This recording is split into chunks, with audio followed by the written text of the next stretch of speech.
5, 4, 3, 2, 1.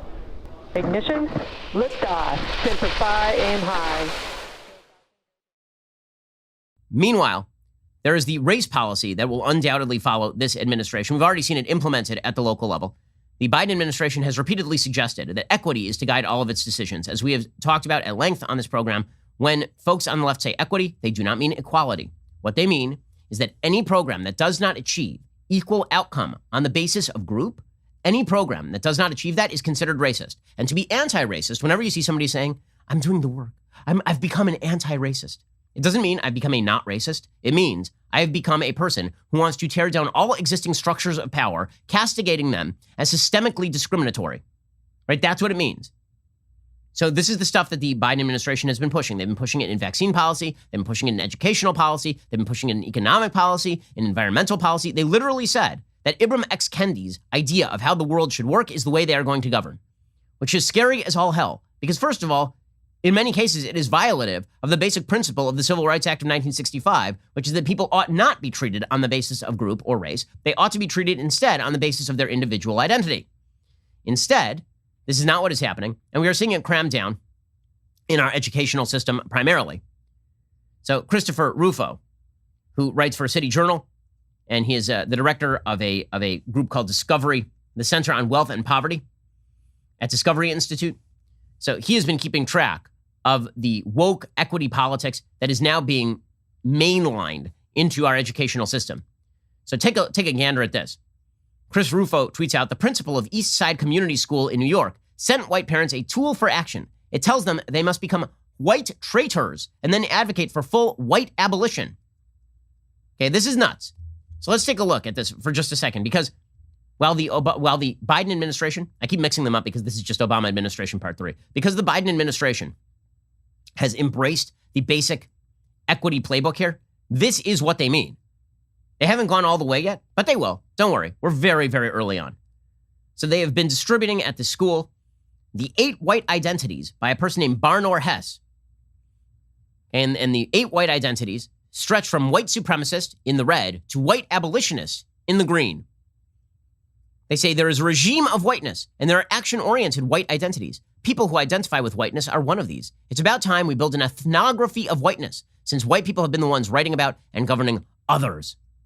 Okay, what the hell does any of that mean? Well, let's get a little more specific. Here are the 8 white identities, according to Barnor Hess. Okay, again, this is being taught now at schools in New York. And by the way, at schools that are liberal in LA, same kind of thing. You're going to see this brought into public education with a vengeance over the course of the next few years. Okay, that's the prediction. Here are the 8 white identities, according to Barnor Hess. He says, 1, white supremacists, right? These are the worst people. And this is what all of American society is. Clearly marked white society that preserves, names, and values white superiority. That makes it, you're a white supremacist, okay? 2nd, white voyeurism. Wouldn't challenge a white supremacist, desires non-whiteness because it's interesting and pleasurable, seeks to control the consumption and appropriation of non-whiteness, fascination with culture. Example, consuming black culture without the burden of blackness. So if you listen to rap, but you're white, this means that you're probably a white voyeurist. You're a white voyeur, right? You're not a white supremacist, but you're kind of white supremacist adjacent. Because you're like a white supremacist in that you like all the structures of power, but you also like listening to rap music. Then there's white privilege. Maybe you critique supremacy, but a deep investment in questions of fairness and equality under normalization of whiteness and the white rule, sworn goal of diversity. So now, if you say that you like diversity, but you also believe in things like fairness and equality on an individual level, this means that you are suffering from white privilege. Because of course, the entire system is white. And so if you say that you want everybody to be treated equally on an individual level, this means you're upholding a system that has been supremacist in the past and is supremacist today. So you're actually just privilege. Okay, then 4th level. This is all cult crap, by the way. This is just cultic nonsense. 4th level. Okay, now we are rising. So we went from the worst and we're moving toward the best. Get ready for it, gang. 4th, white benefit. You're sympathetic to a set of issues, but only privately. You won't speak or act in solidarity publicly because benefiting through whiteness in public. Some people of color are in this category as well. So this would be like Candace Owens. So if you're a black person, but you don't speak in or act in solidarity with whiteness in public, or against whiteness in public, this means that you're of white benefit. Actually, according to these folks, Candace is probably a white supremacist, maybe a white voyeurist. Okay, same thing for Shelby Steele. A white benefit person is a person who is actually a Black Lives Matter sympathizer, but doesn't speak out very loudly about it. Then there's white confessional.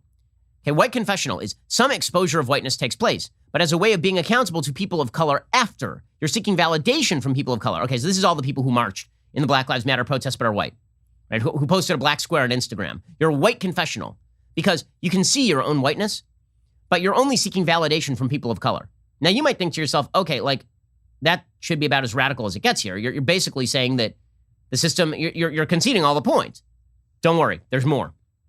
White critical. Now we're getting to the people we're reaching saintly levels of anti-whiteness. White critical. You take on board critiques of whiteness and invest in exposing or marking the white regime. You refuse to be complicit with the regime. Whiteness speaking back to whiteness. This is white people telling other white people that they are too white.